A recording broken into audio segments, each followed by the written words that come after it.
Hello, this is Joshua, November 5, Foxtrot Yankee. Got a build video for you here.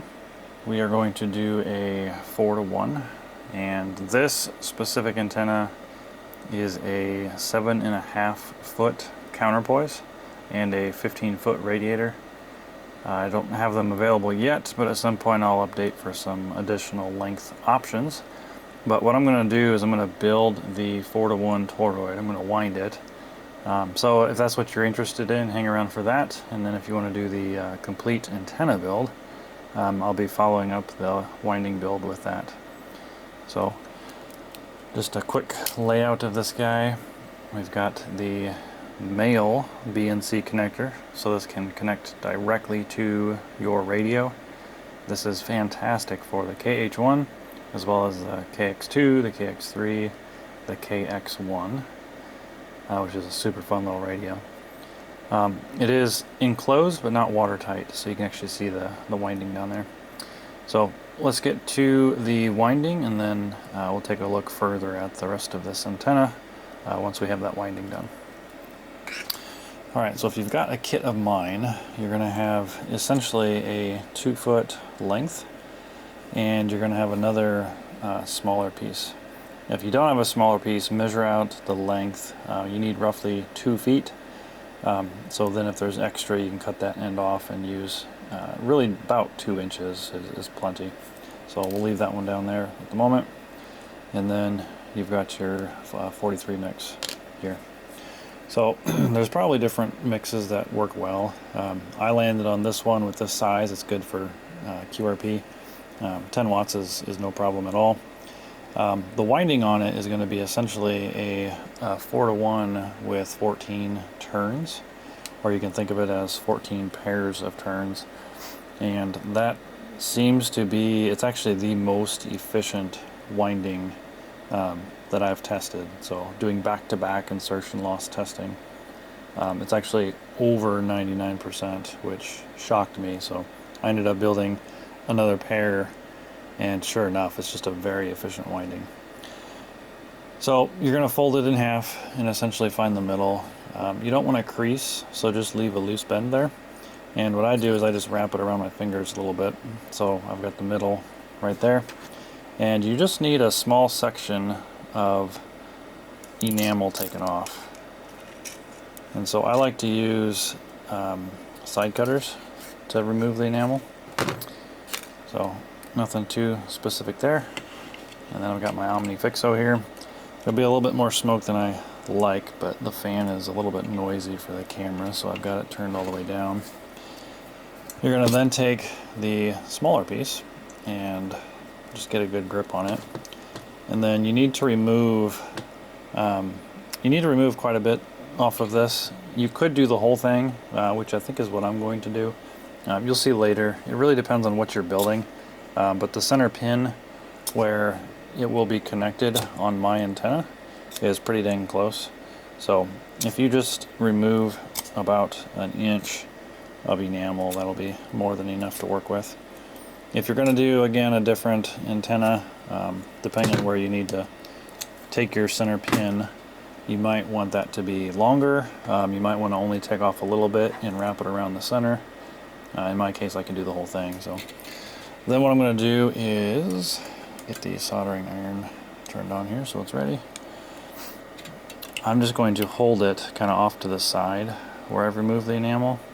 So I've got the bare copper wire exposed. And I just kind of pinch the two and then wrap that around. Doesn't need to be a lot. A couple of turns is fine. And I like to make sure that my tail is not sticking off too far. So it looks pretty good. Doesn't have to be super tight because you're going to solder it anyway. And then go ahead and solder that together. You just want to make sure it's warm enough that you've got a good connection between the two. Okay. And once that is done, give it a quick inspection. Make sure it looks good. So I think that's fine. And send one of the ends in through the toroid. Okay, so this is critical, not necessarily crucial. You need to essentially, try and show you what I got going here. So I've got one tail that I'm not going to mess with going off to my left, and then this connection in the middle needs to be coming straight out, and then we took our other end, which goes to the right, down in for the first turn. And so holding it here, you're going to kind of snug it up, make sure you got some good bends on it. Hold it down here. Let's see if we can get this to focus on. I have to change this to manual focus. Anyway, so again, the center and its leg to the left goes out underneath, and I'm just going to hold it there while I'm winding just the wire that goes to the right. And so you see I've got one turn, and then I'm about ready to put the second turn in. So let me do a couple more of those around, and then I'll show it to you again. So that's 2, and we're actually going to do 14 of these. 3, 4,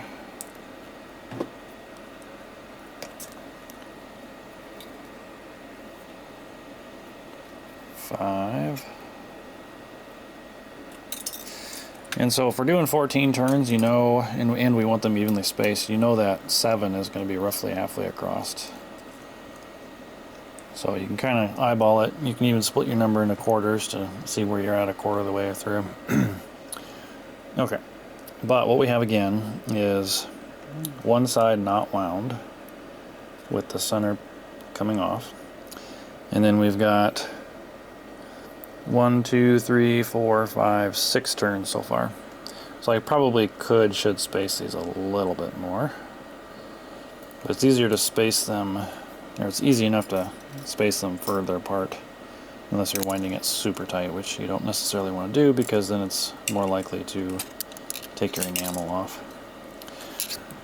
Okay, and then again we've got the other tail just hanging out there, so I actually like to pull it away and get it out of the way as I'm coming around the second half. So this would be 8.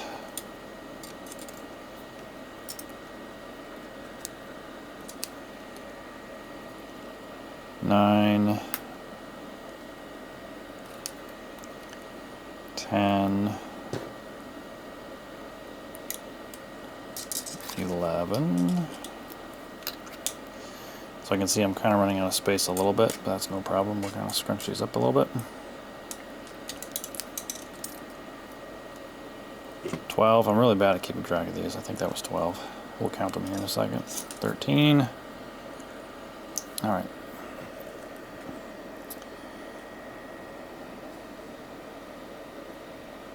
Look at that. All right, so we've got 1, 2, 3, 4, 5, 6, 7, 8, 9, 10, 11, 12, 13, 14. I think I miscounted. 1. Let me do this on the camera so you can see it. 1, 2, 3, 4, 5, 6, 7, 8, 9, 10, 11, 12, 13.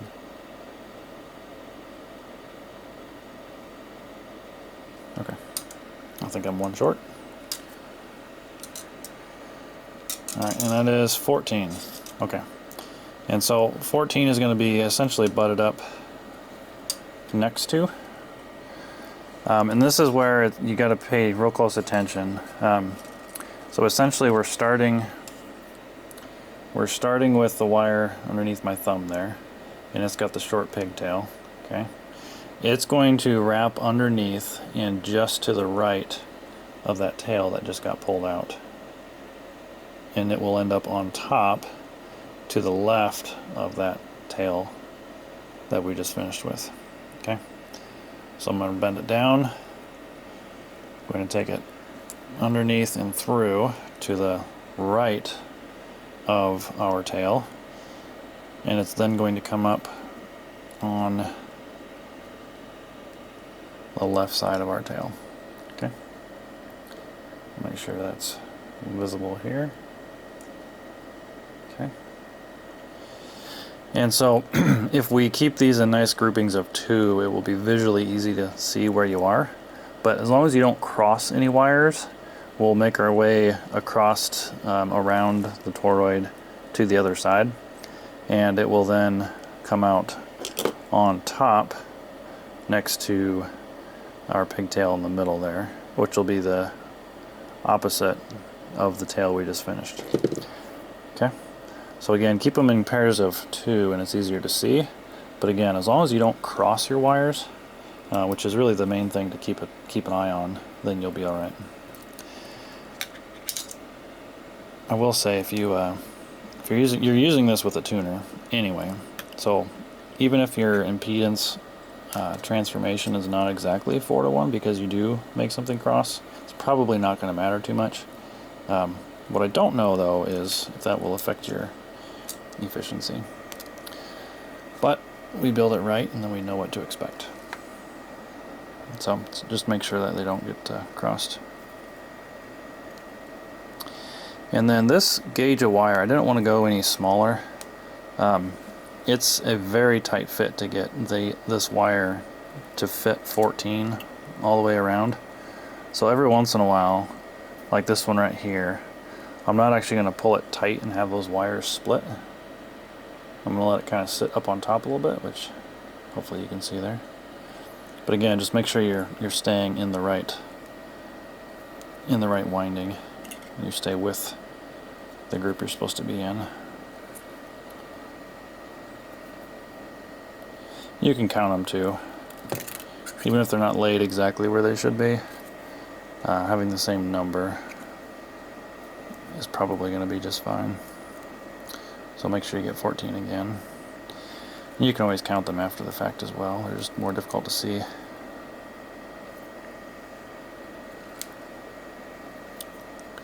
One thing you'll notice I do is I pull it down through the middle, pulled it up to the side, and then pulled it up in the air, and then back over the front. What that does is it gives you every bend, and it kind of teaches the wire where it needs to lay before you pull it through. And that ends up with nice, compact, flat sides, as opposed to trying to pull it tight and then pull all of your angles in, and it just ends up laying a little bit nicer.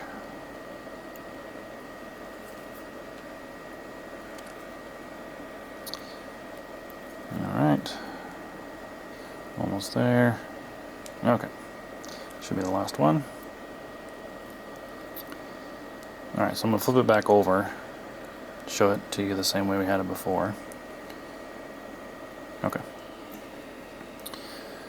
Alright, so the wire to the left is the one that we did our first 14 turns with. So this wire came out on the bottom, and then this guy here, the bottom of it was loose, so we wrapped it up underneath, and around and around and around, and then it ends up on the top.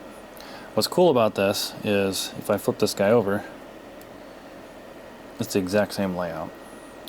So from that standpoint, it doesn't matter if you get it backwards one way or the other, but you should see one wire end on the top, one wire end on the bottom, and they should be on opposite sides of your middle starting point, which will get connected to center pin. Okay. Alright, I'm going to go ahead and trim my center pin short. That's what I need for my antenna. And from here it's going to be my build specifically. But if you're just tuned in for a 4:1, there's your 4:1. So I can tell you as well, if you're curious, this is 22 gauge. It's extra heavy duty enamel. And then the toroid, it's a 43 mix.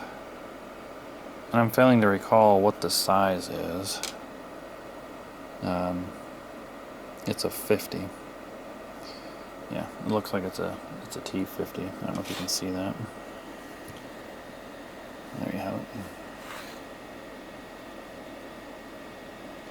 These are 1/2 inch markers, so it's a 50. It's a T50 43 is what it is. My end-fed half waves are 63, so you can see a 50 next to a 63. Both 43 mechs. And then you've got your standard 140. Got a couple others there we could show, but that's probably good. Okay. Alright, so from here on out, it's the antenna build, which we'll do now. And I didn't lay out the pieces and parts, so I've got to grab those. We need a cover, 4-to-1 cover, and the strain relief BNC holder. Okay. And then we need our male BNC bulkhead. So go ahead and remove, if they're not already removed. I think in the kits they're generally removed, but the BNC needs to go into the side that has the shoulder.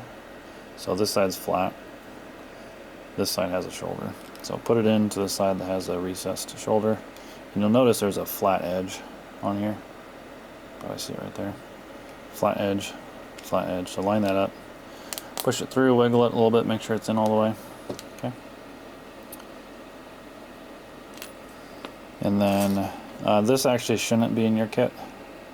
And don't throw it in the bag. If yours is still on there, that's okay. We're not going to use it. Put your soldering or your solder tab on there, and then the nut. And what I'd like to do is just kind of hold that in place right there with your thumb so it can't rotate any further, and then tighten this down.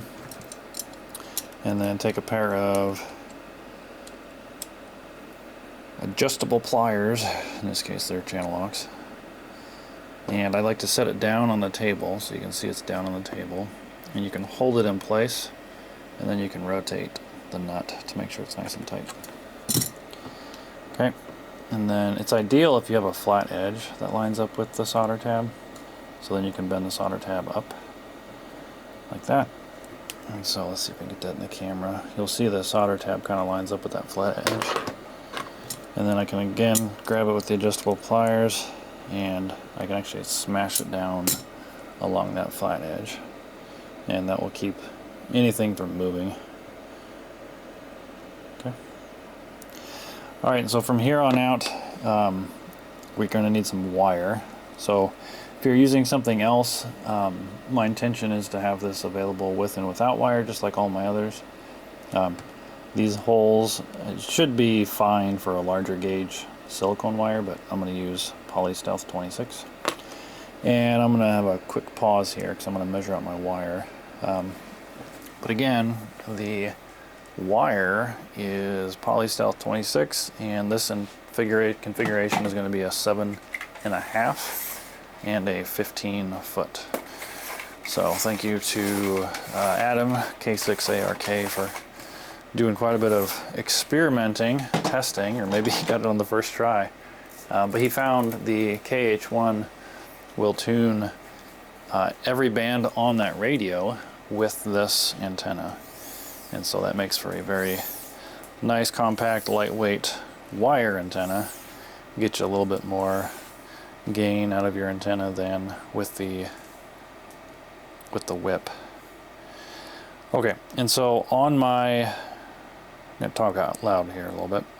On my antenna wires, I've got roughly 2 inches on the loop for a strain relief if you need to pull it up to something. And then in this case, we're going to need roughly 2 inches as well to kind of weave in. And it ends up being slightly longer, essentially, but if you ever want to measure these out, you'll find that they're a full 15 foot, not slightly short. So I just got my 15-foot cut, and I will get my 7.5. If you're curious about how I do this, I don't use any special machine. I actually hand measure everything out with a 100-foot tape. So that seems to do the trick. This wire doesn't really stretch, so that's not a problem.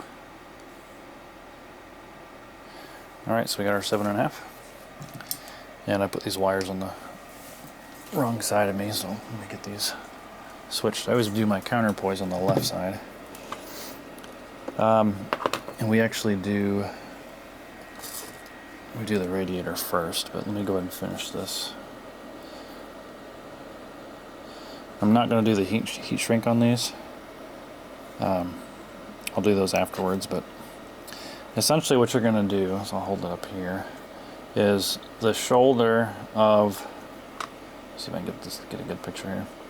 You're going to run the wire through the ferrule and then back in, and it's roughly 2.5 from the start of the ferrule to the loop. Okay. And you can use a fancy crimper. I'll show you one way that you can do it without a fancy crimper. In this case, it's just a generic crimping device, and I give it a nice little crimp there, and it's actually not a very tough hold on it at this point. But then what I do is these pliers have essentially one flat edge, and then the other has a little bit of a point to it, and so real gently I put a couple creases into that ferrule, and then I've also got a flat spot on it, so the ferrule has a little bit of a flare on the end, so I fold down the flare. So nothing fancy. You can do this with just about any tool. You don't want to cut or pinch the wire too severely.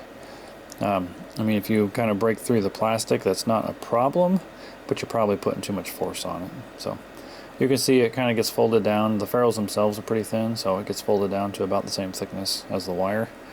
But then you can see it's got some creases in it, which help hold everything together. So again, you don't have to have a fancy crimper. This is an easy enough way to do it. Alright, and that was my counterpoise. Let me get my radiator done. So I would put black on the counterpoise and red on the radiator.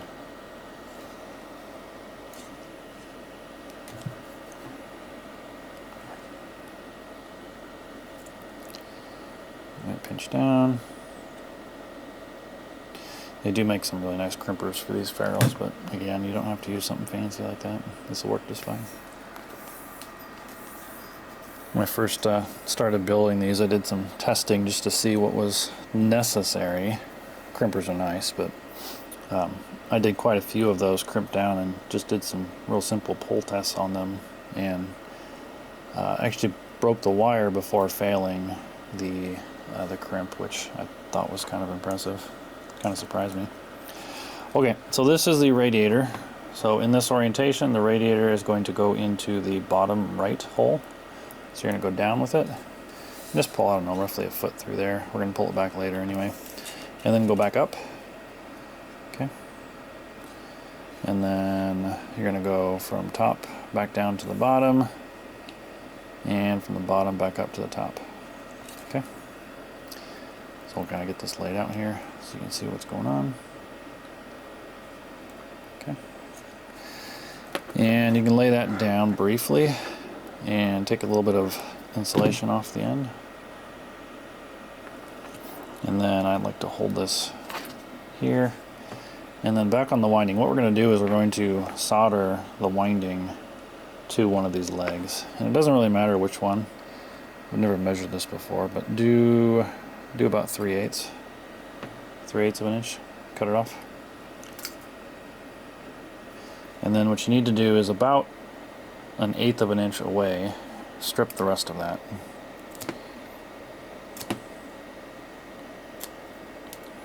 So call it 1/8 away from the edge of the winding. So from here to here. And then strip the 2/8 that remain. And then what we're going to do is we're just going to put a slight bend in it. So we want it away from the winding just a little bit. Probably around that 1/8 mark, probably just a little bit shy. And then we'll bend it up. And all we're going to do is solder it to that wire. So I'm going to put these both in a holder so I can essentially tin them with some solder. Make it easier to get them connected later. Okay. And careful where you're holding this because those wires will get hot, but make sure you've got a good connection. You can get fancy and twist these. I've never found that necessary. Just make sure you've got enough solder and you get them nice and hot.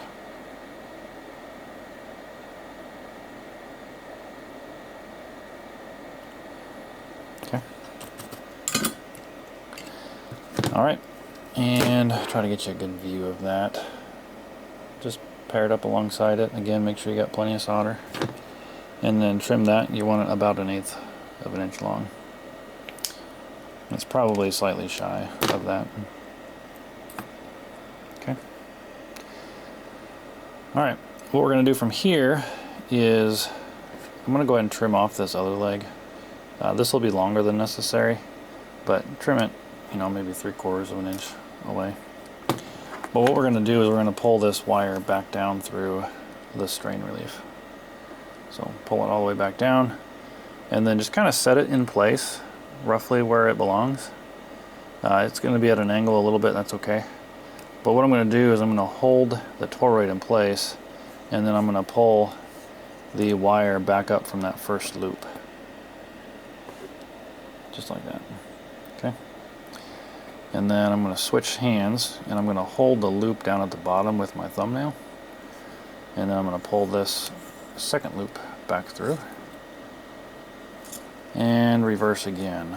So in this case, instead of trying to get my thumbnail on it, I'm going to put the toroid over top of that loop to hold it in place, just so it doesn't pop up when you're pulling the loop back. And we pull that loop back. And that's it. And then I like to pull this back this direction a little bit, just to give it a little bit of a bend. Okay. From here I'm going to install the counterpoise wire, and it'll be installed exactly the same. It's just going to go through that little tab, and then this wire on top is also going to go through the tab, and then our center wire gets connected to the pin. But I'm going to do that one after I do the tab. So laying the wire that goes to the tab out over top of it, which is the opposite. Let me make sure you guys have a good view of this. Okay. So I'm going to take the insulation off this. Just when you're doing this, if you don't normally scrape insulation this way, just be real careful not to cut the wire. If you do, you'll have to tack another wire back on, and that could be a pain. It's not a ton of extra space inside this casing, so. Okay. And then from there, I'm actually going to cut it slightly shorter because I need to be able to send it through the tab without making too much trouble. But before I do that, I'm going to send the other wire in. So here's my counterpoise wire, exact same winding. Going to go in from top to bottom on the bottom left, roughly 1 foot. Pull it back up, go back down, just kind of stitch it back and forth, and then from the bottom back up to the top, and then remove about 1 millimeter on that guy. I'm switching units on you. Put a little bit of solder on the end of there. You want to tin this wire so it doesn't split when you shove it through the hole. Okay. And this one's a little bit tricky. If you don't get it the first time, no problem, but what I like to do is send it in through the solder tab and then just kind of hold it in place with my thumb. Okay. And then you're going to pull that first slack out through there. Okay. So it should look like something like that. And then from there, keep it in place with your finger. Pull the first loop out, holding the thumbnail on the bottom, pull that loop out, and holding on the top, pull that loop out. Okay, now from here we simply need to get our other winding wire through that solder tab. So both the counterpoise radiator and the second tab, or second wire off of the winding will go through there. I'm going to grab it with the pliers here. We got the insulation from the counterpoise wire clogging the hole a little bit, so I'm going to push that wire back out to make room. There we go. Okay. Okay. Alright, so from here you've got the radiator, the counterpoise wire, and then you've got one long tab then terminate it into the solder tab. And then on the other side, you've got your radiating wire soldered to the other long tab from the toroid. And then your center pin, we're going to finagle that in a minute, but that will end up going to the center pin on the BNC connector. So what I like to do is kind of line these up. You don't want these three things touching each other. The radiating one can be kind of pushed down a little bit like that, but you don't want it to run into the BNC connector. So just make sure it's kind of up, pointing out of the way. And then this guy is here, and this one we're going to kind of route once everything is secured. So the Omni Fixo is fantastic for this. I like to hold the toroid in place. Again, kind of make sure it's centered. You should see it kind of essentially centered in the middle of that area, because this cover has to be able to go over top of it, and you don't want it to have to move after the fact to get out of the way of the cover. So I like that, but when we solder the solder tab, it'll more or less keep that toroid in place. So now that we've got it where we want it, we can go ahead and solder our counterpoise, one of the winding tabs, all to the solder tab on the BNC. And then, as always, make sure you got a good solder joint. That looks good. That looks good. And then you can clip off the excess leads on there. Okay.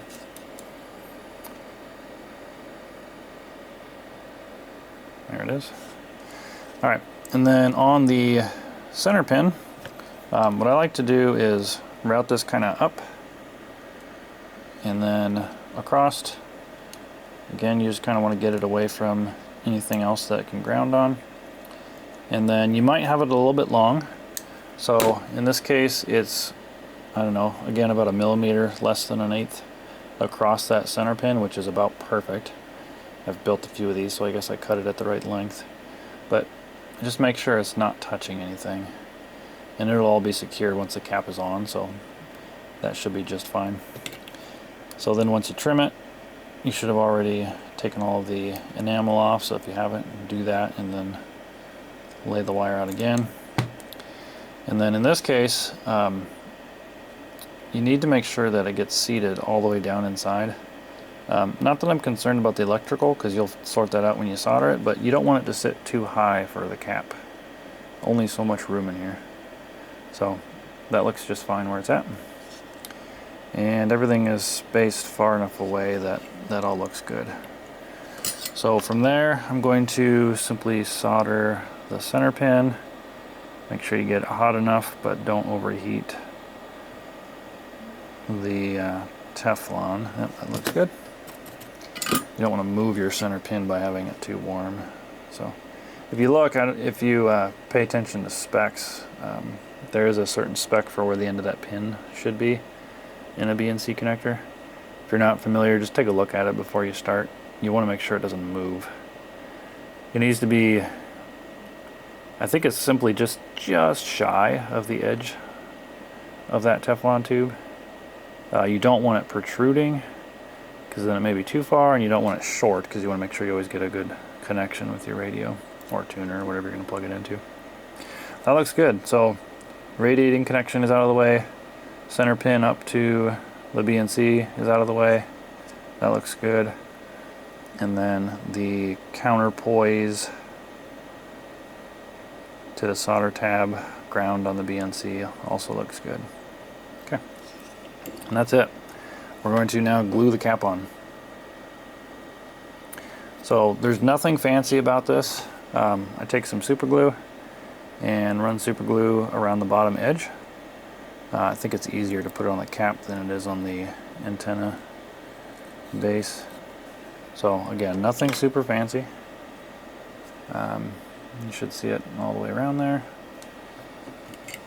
And you don't want to get the glue on the wire. It's not going to damage anything, but you don't want to glue something together that doesn't belong together. So simply set it down over top, and there's a shoulder in there. So you should see, like right there, it's sitting up just a little bit too far. Make sure it's seated down all the way.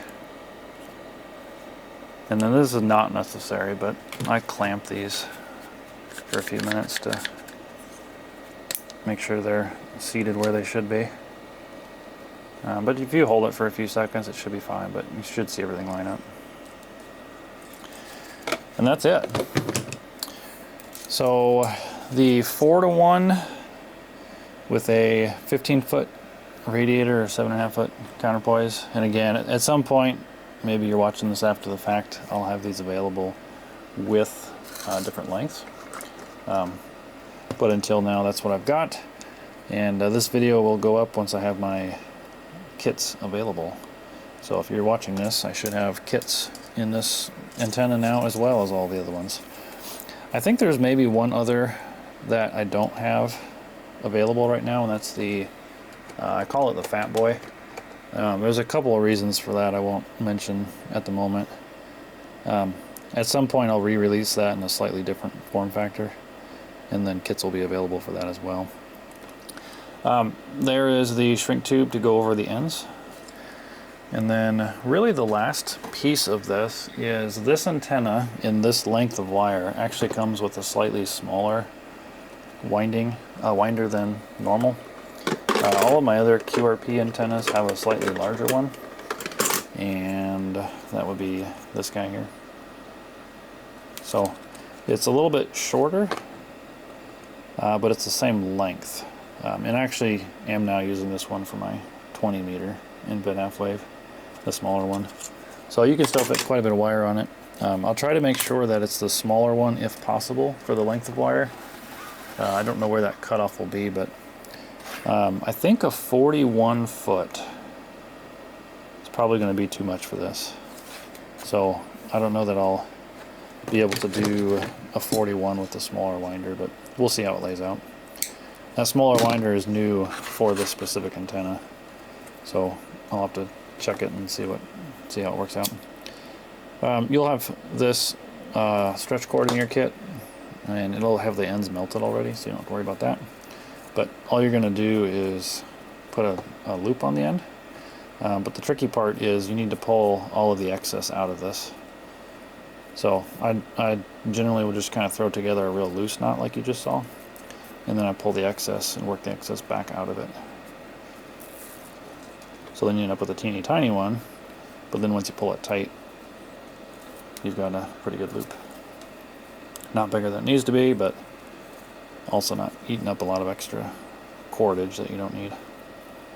So just shove that back through, work it back around into the loop, and then the opposite side of the loop, pull back through, pull back around the knot, and pull it back tight again. So again, it looks like you just have a teeny tiny knot, but then you're just going to pull that loop tight. Alright, I let my battery run dead. If I was a professional, I would have had this thing plugged in. Anyway, I went ahead and used the heat gun on the shrink tube ends, so that's taken care of. Really the last step is just to wind this thing up. So one of the holes is a little bit larger than the other, so that'll fit the B and C connector. And just back and forth, over under. This is the 7.5 foot counterpoise and the 15-foot radiator. If you need a different length that's not available in the shop, give me a shout. I could probably get you something different. If it's something super long, I don't necessarily have a proper winder for that. I do have some longer winders per special request. So this is the new smallest one, and then this is the standard QRP, and then this is the long bone QRP. So if you know you need some really long wire, this is a decent way to still carry it, quite portable. Anyway, once you've got it on the antenna, take one of your loop ends, wrap it around a couple times, keep wrapping it around until you run out, and put it on the other end. There you have it. That is the 4-to-1. At some point I'm going to emboss these with a different color, so I think that'll be pretty nice. We've got a new printer to do that with, but not all the pieces and parts. So by the time this comes out in kit form, maybe they'll be different. But anyway, if you're still with me, thanks for watching. Thanks for the support. If you have questions, shoot me a note. And definitely get out and go play radio. This is Joshua, November 5, Foxtrot Yankee 73.